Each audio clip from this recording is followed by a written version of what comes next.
Hi. അപ്പോൾ ഇന്നത്തെ നമ്മുടെ വീഡിയോ എന്ന് പറയണത് സെപ്റ്റംബറിലെ ഒരു ബുള്ളറ്റ് ജേർണലാണ് കേട്ടോ. ഓൾറെഡി നമ്മൾ ഇതിൻ്റെ 2, 3 ഷോർട്ട് വീഡിയോസ് ഇട്ടായിരുന്നു. ലോങ് വീഡിയോ ഇടാൻ ലേശം ലേറ്റ് ആയിപ്പോയി. ഇച്ചിരി തിരക്കൊക്കെ ആയിരുന്നു കേട്ടോ. അപ്പോൾ എന്തായാലും നമുക്ക് വീഡിയോയിലേക്ക് പോകാം. അപ്പോൾ അതിന് മുന്നേ ഈ ചാനൽ ആദ്യമായിട്ട് കാണുന്നവരുണ്ടെങ്കിൽ ഒന്ന് സബ്സ്ക്രൈബ് ചെയ്ത് സപ്പോർട്ട് ചെയ്യുകയൊക്കെ ചെയ്യണേ. വീഡിയോസൊക്കെ ഇഷ്ടമാവുകയാണെങ്കിൽ ലൈക്ക് ചെയ്യാനും ഷെയർ ചെയ്യാനും സബ്സ്ക്രൈബ് ചെയ്യാനും ഒന്നും മറന്നു പോകരുത് കേട്ടോ. അപ്പോൾ നമുക്ക് വീഡിയോയിലേക്ക് പോകാം. അപ്പോൾ നമ്മൾ ആദ്യമായിട്ട് ചെയ്യുന്നതെന്ന് പറഞ്ഞു കഴിഞ്ഞാൽ ഫ്രണ്ട് പേജ് തയ്യാറാക്കുകയാണ് ചെയ്യണത്. നമ്മുടെ ബുള്ളറ്റ് ജേർണലിന് ഒരു ഫ്രണ്ട് പേജ് ഞാൻ തയ്യാറാക്കുന്നുണ്ട്. ഞാനിപ്പോൾ യൂസ് ചെയ്യുന്നതെന്ന് പറഞ്ഞാൽ ഒരു സ്കെച്ച് ബുക്കാണ് കേട്ടോ യൂസ് ചെയ്തേക്കുന്നത്. നിങ്ങൾക്ക് ഡയറീസോ ഇല്ലെങ്കിൽ DIY നമ്മുടെ കയ്യിലുള്ള പേപ്പേഴ്സൊക്കെ യൂസ് ചെയ്ത് ചെറിയൊരു ഡയറി പോലെയൊക്കെ സെറ്റ് ചെയ്യുന്നതൊക്കെ ചെയ്യാം കേട്ടോ. അപ്പോൾ അങ്ങനെയുള്ള വീഡിയോസൊക്കെ വേണമെന്നുണ്ടെങ്കിൽ ഒന്ന് കമൻറ്റ് ഇട്ടാൽ മതി. നമുക്ക് അതുപോലെയുള്ളതൊക്കെ ഒന്ന് സെറ്റ് ചെയ്യണതൊക്കെ കാണിച്ചു തരാവേ. അപ്പം ഞാൻ ആദ്യം ഇവിടെ ഒരു ചെറിയ ഔട്ട്ലൈൻ സ്കെച്ച് ചെയ്തെടുത്തിട്ടുണ്ട്. ഞാനിവിടെ യൂസ് ചെയ്തിരുന്ന ഒരു ഫാൾ ഓഫ് തീമാണ്. അതായത് നമ്മുടെ ഒരു ഓട്ടം സീസണൊക്കെ ഈ സെപ്റ്റംബർ ലാസ്റ്റോട് കൂടി വെളിയിലൊക്കെ രാജ്യങ്ങളിലെല്ലാം ഓട്ടം സീസൺ സ്റ്റാർട്ട് ചെയ്യാണ്. അപ്പോൾ അവർക്കൊക്കെ അത് വലിയ കാര്യമായിട്ടുള്ളൊരു ഇതായതുകൊണ്ട് ഞാൻ ആ ഒരു തീമിൽ തന്നെയാണ് നമ്മുടെ ജേർണലും സ്റ്റാർട്ട് ചെയ്തേക്കുന്നത്. ഒന്ന് നമ്മുടെ ചാനലിൻ്റെ പേരിലൊരു മാപ്പിൾ ലീവ്സ് ഒക്കെ ഉള്ളതുകൊണ്ടാണ് കേട്ടോ ഞാൻ ആ ഒരു തീം തന്നെ ചൂസ് ചെയ്യാനുണ്ടായ കാരണം. അപ്പം നമുക്ക് ആദ്യം ഞാനൊരു സ്കെച്ച് ജസ്റ്റ് പെൻസിൽ യൂസ് ചെയ്താണ് സ്കെച്ച് ചെയ്ത് കൊടുത്തത്. എന്നിട്ട് ഞാൻ അതിനൊരു ലൈൻ കൊടുത്തു. ഔട്ട്ലൈൻ പോലെ സ്കെച്ച് ചെയ്ത് കൊടുക്കുകയാണ് ചെയ്തത്. നോർമൽ നമ്മുടെ black ink ball pens use ചെയ്തിട്ടാണ് കേട്ടോ ഞാൻ സ്കെച്ച് ചെയ്ത് കൊടുത്തത്. അതിൻ്റെ ഔട്ട്ലൈൻസ് എല്ലാം സ്കെച്ച് ചെയ്തതിന് ശേഷം ഞാൻ അതിൻ്റെ മുകളിൽ കൂടെ ബ്രഷ് പെൻസ് യൂസ് ചെയ്ത് ജസ്റ്റ് ഡ്രോ ചെയ്ത് കൊടുക്കുകയാണ് ചെയ്തത്. പെയിൻറ്റ് ചെയ്തു, ബ്ലെൻഡ് ചെയ്തൊക്കെ കൊടുത്തു. എന്നിട്ട് ഇച്ചിരി ഡീറ്റെയിലിംഗ് കൊടുത്തു. ഡീറ്റെയിലിംഗ് കൊടുത്തതും നമ്മുടെ ബോൾ പെൻസ് യൂസ് ചെയ്തിട്ടാണ് കേട്ടോ. അപ്പോൾ അതാണ് നമ്മുടെ ഒരു ഫൈനൽ ഫ്രണ്ട് പേജ് ലുക്ക് ആ ഒരു തീമിൽ കൊടുത്തു. നമ്മൾ മൊത്തം ബുള്ളറ്റ് ജേർണലും ഓൾമോസ്റ്റ് ആ ഒരു തീം കൊടുക്കണമെന്ന് വിചാരിച്ചാണ് ചെയ്തേക്കുന്നത് കേട്ടോ. പിന്നെ നമ്മൾ രണ്ടാമത്തെ പേജിൽ ചെയ്യുന്നതെന്ന് പറഞ്ഞു കഴിഞ്ഞാൽ ഒരു മന്ത്ലി ലോഗാണ്.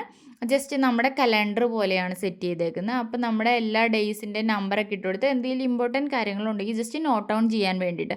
അതായത് ഈ ബർത്ത്ഡേസ്, എന്തെങ്കിലും ഇവൻറ്റ്സ് വരുന്നുണ്ടെങ്കിൽ ആനിവേഴ്സറീസ് എന്തെങ്കിലുമൊക്കെ ഉണ്ടെങ്കിൽ അങ്ങനത്തെ പ്രോഗ്രാംസ് എല്ലാം നമുക്ക് ജസ്റ്റ് നോട്ട് ഡൗൺ ചെയ്യാൻ പാകത്തിനാണ് ഞാനിത് സെറ്റ് ചെയ്തിട്ടുള്ളൂ. ജസ്റ്റ് ചെറിയൊരു സ്പേസ് ആണ് കേട്ടോ അതിന് വേണ്ടിയിട്ട് കൊടുക്കുന്നുള്ളൂ.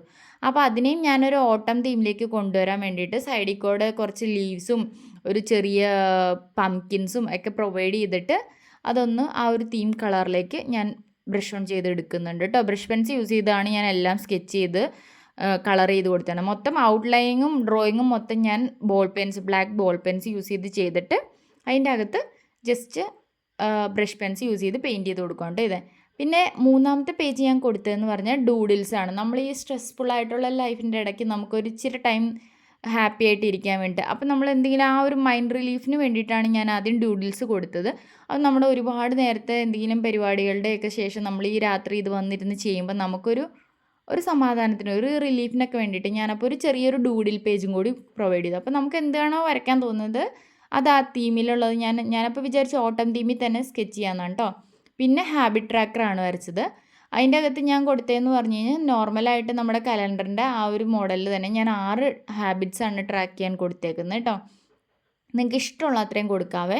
പിന്നെ ഞാൻ അതുപോലെ തന്നെ കുറച്ച് സ്കെച്ചൊക്കെ ചെയ്ത് കൊടുത്തു. ഒരു മഷ്റൂമും അതിൻ്റെ അടുത്ത് കുറച്ച് പുല്ലൊക്കെ ഉള്ള ഒരു രീതിയിൽ ഒരു പെയിൻറ്റിങ്സൊക്കെ കൊടുത്തിട്ട് അതും ഞാൻ ഇതുപോലെ സ്കെച്ച് ഓൺ ചെയ്തെടുക്കുകയാണ് കേട്ടോ ചെയ്തേക്കുന്നതായിട്ട് പെയിൻറ്റ് ചെയ്തെടുക്കുന്നുണ്ട്.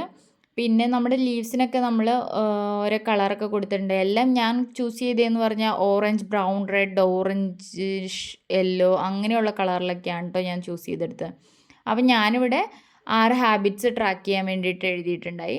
പിന്നെ ഞാൻ ഹാബിറ്റ്സ് അത്രയും എഴുതാനുള്ള സ്പേസ് എനിക്ക് ഉണ്ടായിരുന്നുള്ളൂ. അപ്പം ഞാൻ ബ്രഷിങ്, വെള്ളം, ഹൈഡ്രേഷൻ നമ്മൾ ഡെയിലി കുടിക്കുന്ന വെള്ളത്തിൻ്റെ മെഷർമെൻറ്റ്സ് ഒക്കെ ജസ്റ്റ് മെയിൻറ്റെയിൻ ചെയ്യാൻ പോകാൻ വേണ്ടിയിട്ട് ഞാനൊരു ഹൈഡ്രേറ്റ് എന്ന് പറഞ്ഞ് ബ്രഷിംഗ് എന്ന് പറഞ്ഞും കൂടി ആഡ് ചെയ്യണമെന്നുണ്ടായിരുന്നു. അപ്പോൾ അതിനുള്ള സ്പേസ് ഇല്ലാത്തതുകൊണ്ട് ഞാൻ അത് രണ്ടും മാത്രം വേറൊരു പേജിൽ ജസ്റ്റ് ഡ്രോ ചെയ്ത് കൊടുത്തു. അപ്പോൾ അതിന് ഞാനൊരു ഓട്ടം തീമിലേക്ക് വന്നില്ല. ജസ്റ്റ് ഞാൻ ബ്രഷിൻ്റെന് ഒരു ടൂത്തിൻ്റെ ചെറിയൊരു ഇമേജും അതുപോലെ ഡ്രിങ്കിങ് വാട്ടറിൻ്റെ ഇതിന് ഹൈഡ്രേറ്റിന് ഒരു ഗ്ലാസ്സും ആണ് കേട്ടോ ഞാൻ കൊടുത്തത്. ജസ്റ്റ് അതിൻ്റെ അകത്ത് പെയിൻറ്റ് ചെയ്യാൻ പറ്റുന്ന 2 കളറിലൊക്കെ ഞാൻ മെൻഷൻ ചെയ്ത് കൊടുത്തിട്ടുണ്ടായി. പിന്നെ ഞാൻ അടുത്ത പേജിൽ ഒരു ഗോൾസും നോട്ട്സൊക്കെ ഇമ്പോർട്ടൻ്റ് ആയിട്ടുള്ള ഗോൾസ് എന്താ നമുക്ക് ഈ മന്തിൽ എന്തൊക്കെയാണ് ഗോളുള്ളത്, പിന്നെ എന്തെങ്കിലും ഇമ്പോർട്ടൻറ്റ് നോട്ട്സ് ഉണ്ടെങ്കിൽ അതെല്ലാം ഒന്ന് മാർക്ക് ചെയ്യാൻ വേണ്ടിയിട്ട് ഞാൻ കൊടുത്തിട്ടുണ്ടായി. പിന്നെ അതിൻ്റെ താഴെ ഞാൻ ഒരു വീക്ക്ലി സ്പ്രെഡും കൂടി കൊടുക്കുന്നുണ്ട്. വീക്ക്ലി സ്പ്രെഡ് എന്ന് പറയുമ്പോൾ നമ്മൾ ഇപ്പോൾ എല്ലാ ദിവസവും നമുക്ക് എഴുതാനില്ലെങ്കിൽ അതനുസരിച്ച് സെറ്റ് ചെയ്താൽ മതി. അപ്പോൾ ഞാനത് ജസ്റ്റ് വീക്ക്ലി സ്പ്രെഡ്സ് എന്ന് പറഞ്ഞ് എഴുതിയിട്ടുള്ളൂ. അപ്പോൾ ഇനി എനിക്ക് എഴുതാനുള്ള ദിവസങ്ങൾ, അതായത് ഇമ്പോർട്ടൻറ്റ് മെമ്മറീസ് എന്തെങ്കിലും ഡയറി പോലെ നമ്മുടെ നോർമൽ ജേർണലിംഗ് ചെയ്യുന്നതിൻ്റെ ഒരു മെത്തേഡിൽ ചെയ്യാൻ വേണ്ടിയിട്ടാണ് ഞാനത് കൊടുത്തത്. എന്നിട്ട് അതിൻ്റെ സൈഡിലും ഞാനൊരു ഓട്ടം തീം വരാൻ വേണ്ടിയിട്ട് ഒരു മഷ്റൂമും 2-3 ലീവ്സൊക്കെ വരച്ചു കൊടുത്തിട്ടുണ്ടായി. അപ്പോൾ ഇത്രയൊക്കെയാണ് നമ്മൾ നമ്മുടെ ബുള്ളറ്റ് ജേർണലിൽ ആഡ് ചെയ്തത് കേട്ടോ. ഇതുപോലെ ഒരുപാട് കാര്യങ്ങൾ നമുക്ക് ആഡ് ചെയ്യാൻ, നമുക്ക് എന്തൊക്കെ കാര്യങ്ങളാണോ ട്രാക്ക് ചെയ്യുകയാണെന്നുള്ളത്, എന്തൊക്കെ ഹാബിറ്റ്സ് ആണോ നമുക്ക് എൻഹാൻസ് ചെയ്യാനെന്ന് ആഗ്രഹമുള്ളത്, എന്തെങ്കിലും പ്ലാൻസ് ഉണ്ടെങ്കിൽ അത് എല്ലാം ഇൻക്ലൂഡ് ചെയ്യാൻ പറ്റും. ഏറ്റവും സിംപ്ലസ്റ്റ് ആൻഡ് നല്ല എളുപ്പമുള്ളതും നല്ല ഭംഗിയുള്ളതുമായിട്ടുള്ള ഒരു ഇൻട്രസ്റ്റിംഗ് ജേർണലാണ് ബുള്ളറ്റ് ജേർണൽ എന്ന് പറയുന്നത് കേട്ടോ. അപ്പോൾ അത്രയേ ഉള്ളൂ ഇന്നത്തെ നമ്മുടെ വീഡിയോ എന്ന് പറയണത്. ഇഷ്ടപ്പെടുവാണെങ്കിൽ ലൈക്ക് ചെയ്യാനും ഷെയർ ചെയ്യാനും സബ്സ്ക്രൈബ് ചെയ്യാനൊന്നും മറന്നു പോകരുത് കേട്ടോ. അതുപോലെ ചെയ്തും കൂടി നോക്കണം കേട്ടോ. അത്രയേ ഉള്ളൂ. Bye bye.